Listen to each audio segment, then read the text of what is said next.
নমস্কার বন্ধুরা, চৈতির রান্নাঘরে তোমাদের সবাইকে স্বাগত। আজকে আমি তোমাদের একটি মাছের রেসিপি শেয়ার করছি। রান্নাটির নাম পাবদা মাছের ভিন্ডালু। ভিন্ডালু শব্দটা আমরা কিন্তু খুব পরিচিত। আমরা mutton vindaloo, pork vindaloo, chicken vindaloo খেয়েছি, রেঁধেওছি হয়তো কেউ কেউ। ভিন্ডালু রান্নাটা এসেছে গোয়া রাজ্য থেকে। তো আমি সেই ভিন্ডালু মশলা দিয়ে কিভাবে বাংলার রান্না করছি পাবদা মাছ, সেইটা তোমাদেরকে শেয়ার করছি। এখানে আমি 6টা পাবদা মাছ নিয়েছি। যেভাবে মাছ ভাজে সেভাবে আমি ভেজেছি, কিন্তু সঙ্গে একটু বেসন দিয়েছিলাম আর 2 ঘন্টা ম্যারিনেশন করে রেখে দিয়েছিলাম। মানে নুন, হলুদ, বেসন আর সামান্য এই যে তোমার কাশ্মীরি লঙ্কা দেখছো, সেটা দিয়ে 2 ঘন্টা ম্যারিনেশন করে ফ্রিজে রেখে, বাইরে তো রাখতে পারবো না, প্রচণ্ড গরম। তারপরে আমি এরকম ভেজেছি, এটা সর্ষের তেলে ভেজেছি। এই পাবদা মাছ ভীষণ নরম, তোমরা হয়তো জানো, যদি না জানো বলে দিই। যদি একটু বেসন মাখিয়ে নাও তাহলে ভেঙে যাওয়ার সম্ভাবনা কম থাকে। এইখানে আমার মশলার বাটি রয়েছে, এইখানে সামান্য একটু গুড় ব্যবহার করব, নুন রয়েছে। রান্নাটা আমি সর্ষের তেল, তো মাছ ভাজা হয়ে গেছে, আমি ঘিতে করব। এইখানে ভিন্ডালুর একটা মশলা বানিয়েছি। ভিন্ডালুতে সাধারণত আদা পড়ে না, সর্ষে পড়েছে, কাঁচা লঙ্কা পড়েছে, কাশ্মীরি লঙ্কা পড়েছে, রসুন পড়েছে, আর সামান্য নুন পড়েছে, আর তার সঙ্গে গোটা জিরে পড়েছে, আর সামান্য 2-3টে আমি গোলমরিচ দিয়েছি। এই যে পেস্টটা তৈরি করেছি, এটা একটা বিশেষত্ব আছে। এটা পুরোটাই, এটা যে দেখছো যে জলটা, সেটা কিন্তু পুরোটাই ভিনিগারে। আমি কিন্তু নর্মাল জলে করিনি, এটাই বিশেষত্ব। পুরো ভিনিগারে আমি জিনিসটা পেস্ট করেছি। রান্নাটি একটু ট্যাঙ্গি, একটু ঝাঁঝ এই জিনিস ধরনের হয় আর কি। চলো রান্নার পরবর্তী ধাপে যাই। আমি কিন্তু ঘি নিয়েছি। মাছটা যখন আমি ভেজেছি সর্ষের তেলে ভেজেছি। কেউ চাইলে পুরোটা বাদাম তেলে করতে পারো, পুরোটা ঘিয়ে করতে পারো, সর্ষের তেলেও করতে পারো, যেটা তোমাদের পছন্দ। কড়াইতে আমি সামান্য একটু নুন দিয়েছি, কিন্তু বাটার সময় তো নুন ছিল, মাছ ভেজেছি তখন তো নুন ছিল। আর সামান্য একটু গুড় ছিল, তোমরা দেখলে সেইটা সামান্য দিয়েছি। অতিরিক্ত ঝাল এবং অতিরিক্ত যে টক টক ব্যাপারটা যাতে না হয়, সেই জন্য আমি 2 চামচ দিলাম। দিয়ে খুব ভালো করে একটু নাড়বো।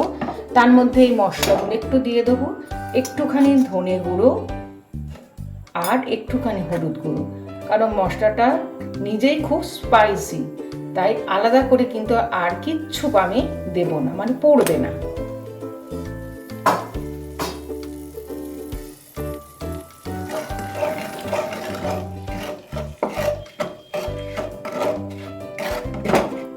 ঝরঝরে ভাত দিয়ে খেতে কিন্তু ভালো লাগে। যদিও এখন খুব গরম, তবু ভালো মন্দ খেতে তো ইচ্ছা করে, বলো? সেই জন্য এরকম করে বানিয়েছি। তোমরা কিন্তু আমাকে জানাবে এরকম রান্না তোমাদের কেমন লাগছে। এই যে পেস্টটা দেখছো, এটা এবার আমি দিয়ে দেবো। আমি আলাদা করে তোমাদের চামচ বলছি না, কারণ আমি যে কটা মাছ নিয়েছি সেই অনুযায়ী নিয়েছি। আমি কি কি দিয়েছি বলেছি, এবার তোমাদের মাছ বেশি কম হলে এই মশলা অবশ্যই কমবে কিংবা বাড়বে।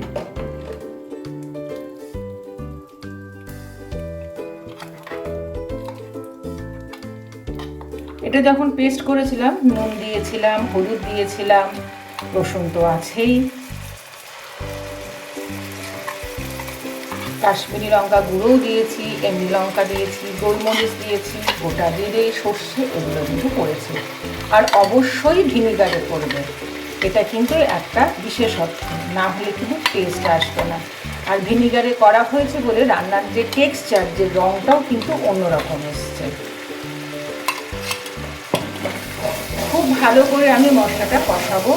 খুব সিম্পল রান্না, খুব কিন্তু বেশি, আমাদের ঘরে যে জিনিসগুলো থাকে সেইগুলোই দিয়ে কিন্তু বানিয়েছি।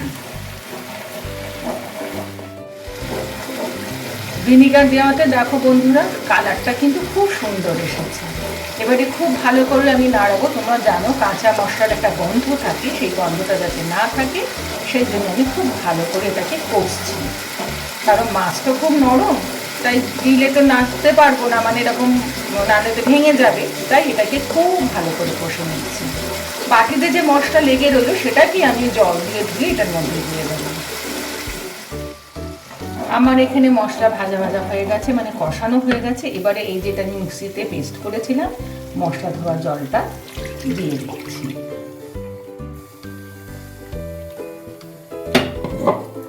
খুব বেশি কিন্তু মানে ঝোলও হবে না, আবার খুব বেশি কষাও হবে না, মানে একদম গায়ে মাখো মাখো হবে না।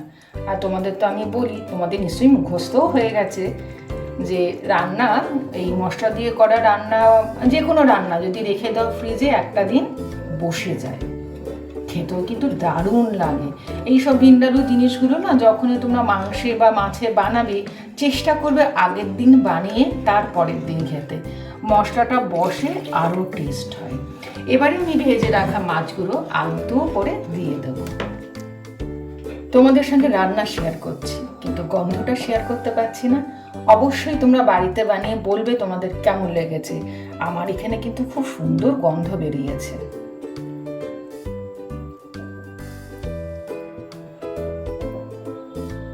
মাছের জুসটাও আমি দিয়ে দেবো।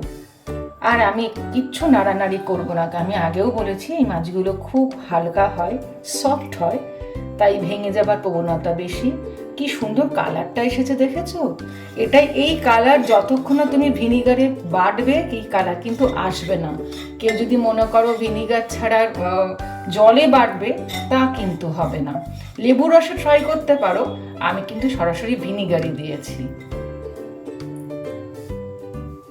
খুব অল্প আর জল দিচ্ছি। এবার কতটা ফুটবে কতটা রাখবো সেটা যার যার ব্যক্তিগত ব্যাপার। এখন আমি এটাকে ঢাকা দিয়ে দেবো। খুব সহজ রান্না না বন্ধুরা, গরমের মধ্যেও কিন্তু অবশ্যই করে দেখো, আশা করি তোমাদের ভালো লাগবে।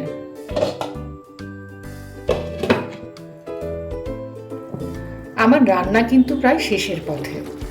আমি এরকম রাখছি, দেখো হয়ে গেছে। আমি আর বেশি নাড়ছি না, মাঝখানে এসে একটু হালকা করে নাড়িয়ে দিয়েছিলাম, তেল না ঘিটা ভেসে উঠেছে। তৈরি হয়ে গেছে আমার পাবদা মাছের ভিন্ডালু। এবার আমি এটাকে নামিয়ে দেবো। তবে তার আগে তোমাদেরকে দেখিয়ে দিই, আমি যে কন্টেনারে নামাচ্ছি সেইখানে আমি অল্প একটু ঘি দিয়েছি। তারপর কিন্তু আমি এটা ওইখানে এই পাত্রেই ঢেলে দেবো যাতে গন্ধটা থাকে, এবং ঢাকা দিয়ে দেবো। তোমাদের বলছিলাম যে আমি ঢাকা দিয়ে রাখবো গন্ধটা যাতে বেরিয়ে না যায়। এইবার দেখো তৈরি হয়ে গেছে আমার পাবদা মাছের ভিন্ডালু। তোমরা অবশ্যই বলবে তোমাদের এই রেসিপিটা কেমন লেগেছে। এটা কিন্তু আমার সম্পূর্ণ নিজস্ব রান্না, একে তোমরা ফিউশন রান্নাও বলতে পারো। জানাতে ভুলো না কিন্তু।